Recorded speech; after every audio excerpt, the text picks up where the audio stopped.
Bonjour et bienvenue au Club Emploi. Cette semaine, nous recevons le gagnant du palmarès 2013 des entreprises où il fait bon vivre, dans la catégorie des moins de 500 salariés. Cette entreprise, c'est NetApp, spécialiste de la gestion et du stockage des données numériques.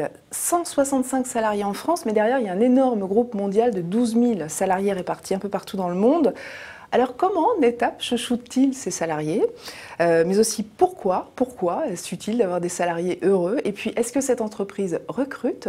Nous allons parler de tout cela avec Marc Montiel, président, vice-président et DG de NetApp en France.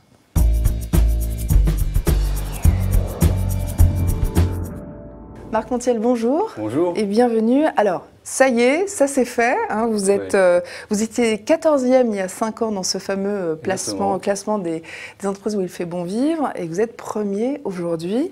Je rappelle quand même que le classement repose sur un audit qui comprend un sondage des salariés et que la note donnée par les salariés à leur propre boîte compte pour 2/3 dans la note finale. Alors, est-ce que tous les salariés ont été sondés chez vous? Alors, l'ensemble des salariés sont sondés. Comme on est une entreprise 100%. De moins de 500 collaborateurs, on a décidé de sonder tout le monde. Bon, alors avouez-le, est-ce que vous avez offert des primes à vos salariés pour qu'ils répondent positivement? Non, c'est totalement spontané. Totalement spontané, on n'offre rien du tout.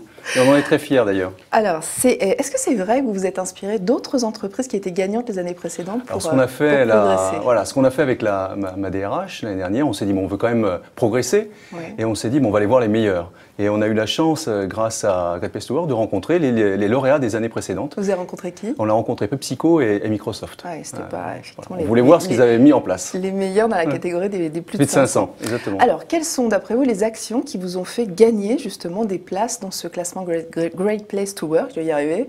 Est-ce que vous pouvez nous parler, par exemple, de ce qui se passe dans vos open space? On a totalement transformé les bureaux cette année. On a mis en place un open space global. Ouais. On a surtout décidé de faire de ce bureau parisien un endroit de réunion et non pas un endroit de travail. C'est-à-dire qu'on a mis en place des endroits où vous pouvez discuter de manière totalement informelle. On a mis en place une très belle cafétéria avec le fameux baby-foot, la console de jeu, des endroits où on peut vraiment échanger, les boissons à volonté, pour vraiment les gens puissent échanger et puis travailler sur des sujets divers et variés. Alors il n'y a pas trop de bruit dans l'open space, comment vous gérez ça? Alors c'est-à-dire que quand on met en place un open space, il faut mettre en place des règles internes. Donc évidemment tous les téléphones sont en mode silencieux. On a mis en place des légères cloisons anti-bruit, beaucoup de plantes vertes pour que ça reste très agréable. Et puis, spontanément, je dirais que l'ensemble des collaborateurs se mettent à parler de manière beaucoup plus silencieuse. Et au final, il n'y a pas de bruit sur l'open space. Ça se régule. Alors, depuis 2012, une fois par mois, vous organisez aussi ce qu'on appelle des happy closing. Alors, qu'est-ce que c'est, ça? Alors, on est dans une boîte filiale commerciale. On doit faire des clôtures à la semaine, au mois et au trimestre, et ce sont quand même, on peut le dire, des moments de grande tension. Il y a beaucoup de tension, et on s'est dit comment rendre ces moments, qui sont des moments intenses de l'activité commerciale, beaucoup plus sympathiques. Donc on a créé les happy closing, c'est-à-dire qu'à 17h, il y a une personne, en général c'est une personne du marketing qui passe avec une clochette, et on fait un break d'une demi-heure, trois quarts d'heure, et puis on a institué des thèmes. Alors il y a eu le thème du chocolat, avec un fameux chocolatier parisien qui est venu. On a eu le thème d'Halloween, on a eu le thème juste départ des vacances, donc on a fait ce happy closing en Bermuda et certains en maillot de bain. On a fait aussi le retour des vacances avec les photos de vacances. Donc on essaye de créer une dynamique sympa parce que c'est vraiment, je dois vous l'avouer, un moment de tension assez fort dans la filiale quand on fait ces closings. Ouais.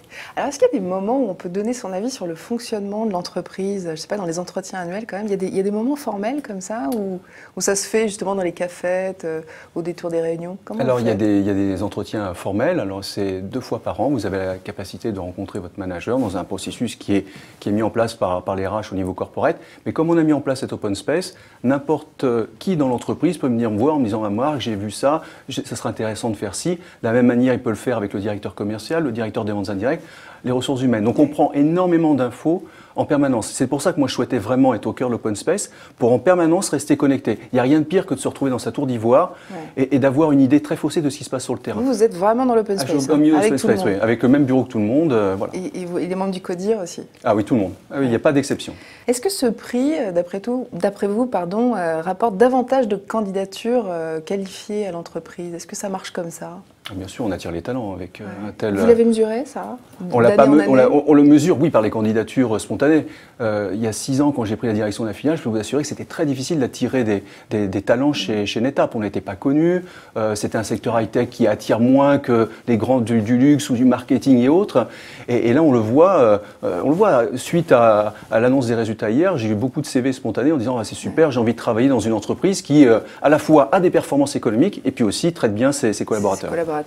Alors à ce propos, est-ce que vous allez recruter en 2013 et combien de personnes, quel type de profil? Alors on va continuer de recruter cette année. À quel rythme d'après vous? On va être, en général par an, il y a 10 nouveaux collaborateurs qui arrivent chez NetApp. Beaucoup de fonctions commerciales, puisque la filiale française est avant tout une filiale commerciale. Donc quand je dis commercial, c'est à la fois des ingénieurs et puis aussi des commerciaux. Actuellement, on recrute 2 commerciaux sur des terrains bien précis, des secteurs bien particuliers.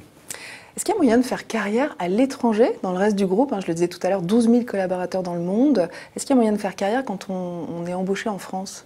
Alors, il y a moyen de faire carrière en France, puisque les 3/4 des gens qui sont avec moi dans le comité de direction sont des personnes qui sont rentrées chez NetApp comme contributeurs individuels.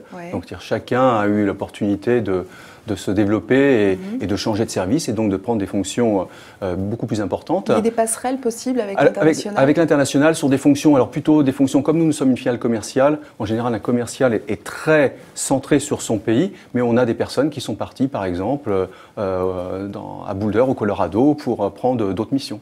Donc oui, c'est possible. Combien de personnes par an, à peu près? C'est pas énorme.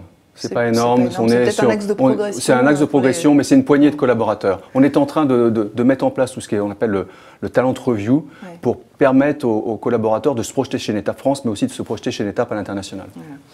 La moyenne d'âge chez NetApp, elle est de combien? Elle est légèrement inférieure à 40 ans, elle doit être aux alentours de 38 ans. D'accord. Est-ce que vous pensez qu'on peut vieillir chez NetApp?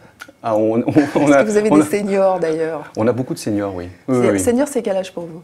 50, 55 ans. D'accord. Donc on en a quelques-uns. Une dizaine à peu près? Une dizaine, c'est ça. Plus d'une dizaine. Et ils se sentent très bien intégrés. Très bien intégrés puisque, je dirais, chez NetApp, on ne va jamais vous recruter par rapport à des critères de diplôme, d'âge et autres, mais c'est les compétences.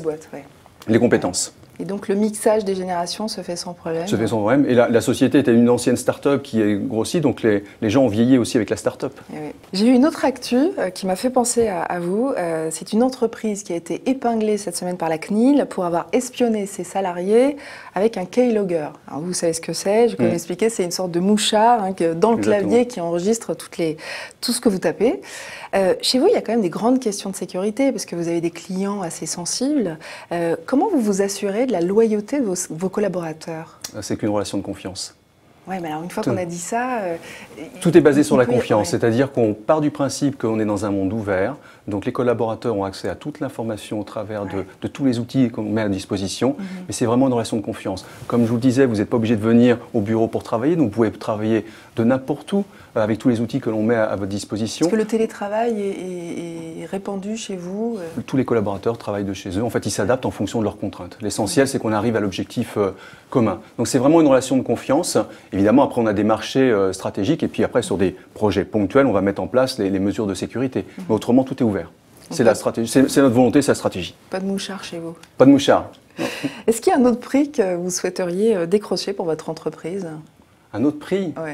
Alors là, on a un axe de réflexion qui est majeur chez nous, qu'on va lancer suite aux résultats de Great Place to Work, qui est tout autour de la diversité. Donc on travaille sur... diversité au sens large. Alors, les femmes, le handicap. Voilà, exactement. Donc là, j'aimerais qu'à terme, parce que je sais que ça va être un projet à long terme, qu'on ait un prix dans un de ces domaines-là. Bon, Marc Montiel, merci d'avoir répondu aux questions du Club Emploi Cadre Emploi Le Figaro Économie. On se retrouve dans une semaine avec un nouvel univers.